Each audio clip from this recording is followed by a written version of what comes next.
I think what Insight brings to the table with Device as a Service is the means of sustainability. So we have what we call our depot or sustainability program tied to Device as a Service, which allows us to do what I call 3 Rs: reuse, repurpose, or recycle. Because it allows you to extend the life, it allows you to keep devices out of the dumps, potentially to resell, potentially to reuse within the organization for another purpose, or worst case scenario, recycle that device. If I look at the reasons companies are moving towards Device as a Service, and we have seen a huge uptick in the past year. I think the economy is one thing driving it.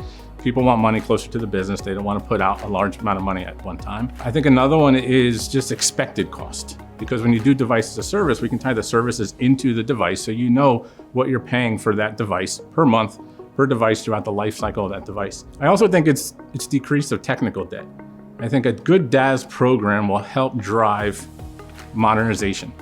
Whether it's with refreshing the device or how you're handling processes around the device and security and management in a more modern way. And I think lastly is refreshes. Like a lot of companies today are stretching their life cycle to whether it's 3 from 4 to 5 years. Now the question is, how do you provide a great employee experience through the refresh of that device? And a great DaaS program will proactively reach out to the users, swap out the device, send the necessary boxes potentially and labels to send the old devices back, which then we could put back into that sustainability program and potentially reuse, repurpose, or recycle.